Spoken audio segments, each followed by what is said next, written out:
ఒక్క నిమిషం.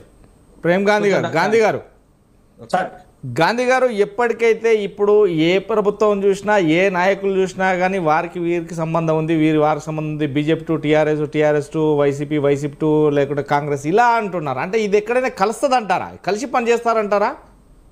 అయితే ఒకటి మనం ఆలోచించాల్సినటువంటి విషయం ఉంది. ఆ రోజు ఉన్నటువంటి పరిస్థితులు, ఉమ్మడి ఆంధ్రప్రదేశ్లో ఉన్నటువంటి పరిస్థితులు, ఎప్పుడైతే తెలంగాణ విభజించిన తర్వాత ఉమ్మడి పరిపాలనలో తీసుకున్నటువంటి నిర్ణయాలకు కట్టుబడి ఉండాల్సినటువంటి అవసరం రెండు రాష్ట్ర ప్రభుత్వాలకు ఉంది. దాని మీద పూర్తి స్థాయిలో చేయాల్సిన అవసరం ఉంది. అయితే సామెల్ గారు మాట్లాడుతూ కేంద్రంకి తెలియదా, కేంద్రం ఇది చేయలేదా అని అంటే ఒక విషయం అయితే చెప్తాం. ట్రిబ్యునల్కి కానీ కేంద్రంకి కానీ ఒక రెండు రాష్ట్రాలకు సంబంధించినటువంటి విషయాల్లో పరస్పరమైనటువంటి విభేదాలు వచ్చి పరస్పరమైనటువంటి అంశాల మీద ట్రిబ్యునల్కి వచ్చినా లేదా కేంద్రం దృష్టికి వచ్చినా కేంద్ర ఏదైతే మంత్రి దగ్గరకు వస్తే పరస్పరంగా మాట్లాడడానికి సిద్ధంగా ఉన్నామని క్లియర్ గా చెప్పినాం. ఇప్పటివరకు డిపిఆర్ లేవు, ఆ ప్రాజెక్ట్ కడుతున్నటువంటి విషయం తెలియదు, ప్రాజెక్ట్ సంబంధించిన అంశాలు ఎక్కడ కూడా చర్చలకు రాలేదు, దానికి సంబంధించిన నిధులు ఎక్కడ కూడా కేంద్రం ఇచ్చేసినటువంటి దాఖలాలు లేవు.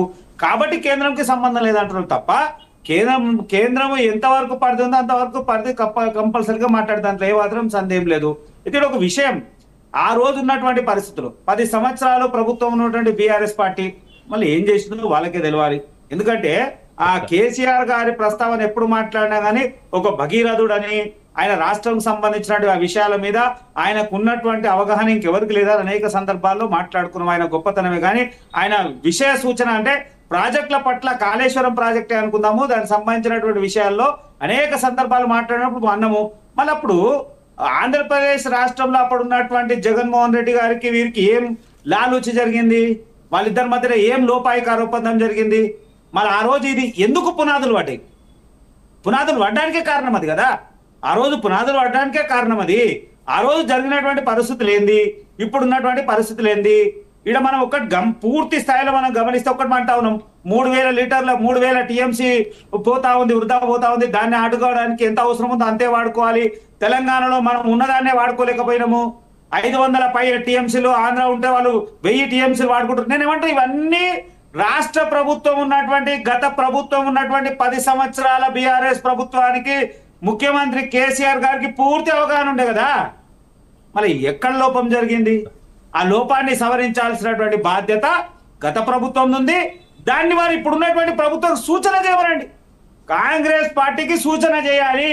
గతంలో ఇది జరిగింది, మేము ఓవరాల్ గా మాట్లాడలేదు, మేము ఒప్పుకోలేదు, మేము దీన్ని ఖండించడము, దీనికి సంబంధించినటువంటి విషయాలు ఇవి ఉన్నాయి, దీనికి సంబంధించిన అంశం ఇది, దీన్ని ఈడి వరకే కట్టడి చేయాల్సినటువంటి అవసరం ఉన్నది మాట ఈ గత ప్రభుత్వం ఉన్నటువంటి ప్రభుత్వం ఇప్పుడు ఉన్నటువంటి కాంగ్రెస్ ప్రభుత్వానికి చెప్పాల్సినటువంటి బాధ్యత ఉంది.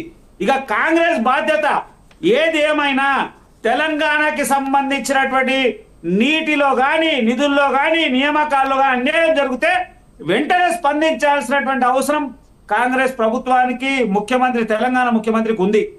మళ్ళీ ఆయన ఏం మాట్లాడతాడు? ఒక విషయం అయితే మాట్లాడుతున్నాం. ఏమంటున్నాడు? ఖచ్చితంగా వదిలే ప్రసక్తే లేదు, తెలంగాణ ప్రజల కోసం ఎంతకైనా మేము కూడా అంటా ఉన్నాం. ఏదేమైనా కానీ తప్పకుండా తెలంగాణకు అన్యాయం జరిగితే వదిలే ప్రసక్తే లేదు. అది ఎవరైనా ఏ పార్టీ అయినా, భారతీయ జనతా పార్టీ కూడా ముమ్మాటికి తెలంగాణకు అన్యాయం జరిగితే వదిలే ప్రసక్తి అయితే ఉండదు. ఒకటే చెప్తా ఉన్నాం, అసలు రెండు రాష్ట్రాల మధ్య జరిగినటువంటి విషయం ఏంది, అసలు ఆ రెండు రాష్ట్రాల మధ్య ట్రిబ్యునల్లో ఏం విషయం జరిగింది, ఎంతవరకు ఉంది, పూర్తి స్థాయిలో తెలవాల్సినటువంటి అవసరం ఉన్నది.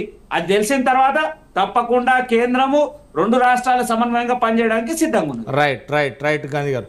మరి రామూర్తి గారు,